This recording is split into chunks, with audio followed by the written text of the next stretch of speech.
Dans une feuille de calcul Excel, nous pouvons stocker différents types de données.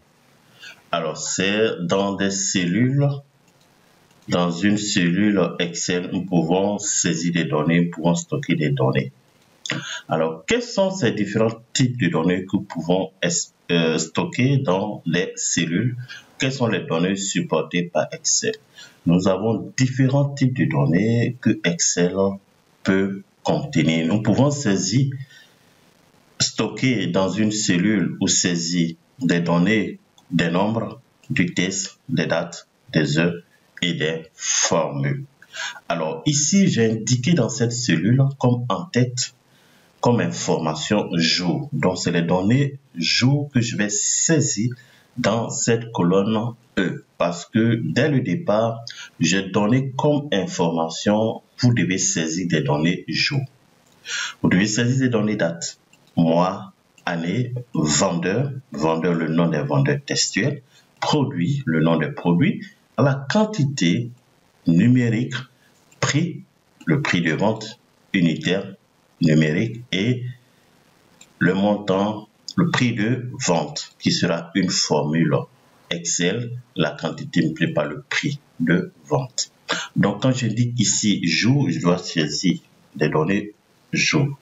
Ok, je ne peux pas saisir d'autres types de données autres que des jours. Donc avec la poignée de recopie, ici je pointe le curseur de la souris en bordure de cette cellule. Lorsque j'ai ce pointeur en croix noire, je tire vers le bas, je maintiens le clic gauche de la souris, je tire et Excel va m'incrémenter, va donner une suite logique des jours suivants. Les dates, par exemple, aujourd'hui c'est le 24 6e mois 2025. J'aimerais saisir une suite, donc avec la poignée de recopie, je donne la suite des autres dates. Le mois janvier, donc j'indique janvier ou bien le mois 1, le mois 2, avec la poignée de recopie, j'incrémente, je donne une suite, l'année 2023, 2024, et je peux donner également une suite logique. Ok, alors ici je vais indiquer d'incrémenter ou je vais indiquer dans ce cas, soit je tape 2023, je dis 2024, Excel va comprendre, je vais saisir les deux données saisies, je vais incrémenter avec la poignée de recopie, Excel va comprendre de donner une suite de logique des années 2024, 2023, 2024, 2025, ainsi de suite. Ok? Excel va comprendre déjà. Vendeur, je peux dire Ali, je peux dire Omar, ok, ou j'ai une liste de vendeurs que je vais copier-coller ici.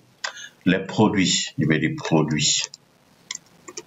P1, P2, P3, je donne une suite, j'incrémente. Ici, les quantités 20, 10, 40, 2, 3. Les prix unitaires 200 €, 120 €, 150 €, 60 €, 30 € par exemple. Et ici, je vais indiquer une formule. Je fais égal. Pour saisir une formule dans Excel, il faut toujours commencer par égal pour indiquer, pour dire Excel, je vais saisir une formule. Alors, il sélectionne celui qui contient la quantité, puisque ici, le prix de vente, c'est la quantité fois le prix unitaire. Donc, la quantité de la première cellule multipliée, donc l'étoile de votre clavier, ça signifie une multiplication. Je sélectionne cette cellule qui est le prix de vente de ce produit et je valide ma formule par la touche du clavier Entrée. Et ainsi, je vais tirer la formule vers le bas avec la poignée de recopie. J'ai les autres prix de vente. Voici comment structurer les données pour faciliter l'analyse des données. Vous indiquez à l'en-tête le type de données et vous devez indiquer ici en bas dans les autres lignes. Voici les données que vous devez saisir ici doit représenter l'en-tête. Si c'est les dates, c'est les dates. Je ne dois pas mettre moi ici dans les dates. C'est pas possible, c'est pas vraiment productif.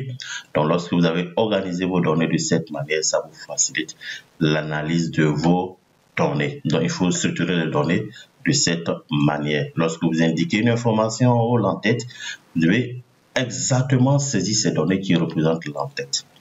Alors, sélectionner une cellule, lorsque je saisis une donnée, je suis dans la cellule J15. Lorsque je vais saisir une information dans une cellule, lorsque je finis de saisir, je dois valider cette information pour l'afficher avec la touche Entrée, pour juste valider ma saisie. Et une plage de cellules, comme je vous ai dit, c'est un ensemble de cellules adjacentes ou sous-jacentes. Alors, je suis dans la cellule L15, ça c'est la cellule de départ. Et lorsque je glisse ma souris jusqu'à atteindre la sélection, la dernière sélection, ça fait une plage de cellules. Ça part de L15, je viens ici, je suis dans la colonne N, et je descends vers le bas, N26. Donc c'est la plage de cellules L15 à N26. Ainsi donc, on le note de cette manière. L15 de point N26, c'est une plage de cellules. Ça indique une plage de cellules. Lorsque vous mettez 2 points entre 2 cellules, vous indiquez une plage de cellules. Et alors ici, nous allons voir différents types de formats de données.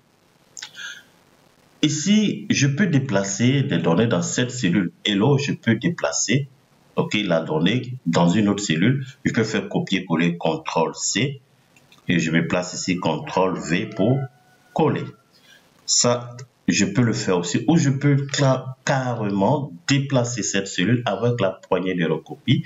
Lorsque je suis dans cette cellule, je vais pointer le curseur de la souris sur l'une des bordures de la cellule. Lorsque j'ai ce pointeur ici, je maintiens le clic gauche et je déplace. Je peux déplacer comme ça. Ok, je peux déplacer comme je veux. Ou je fais copier-coller, CTRL-C. Je me place dans une cellule, je fais CTRL-V pour coller. Je peux également déplacer cette cellule.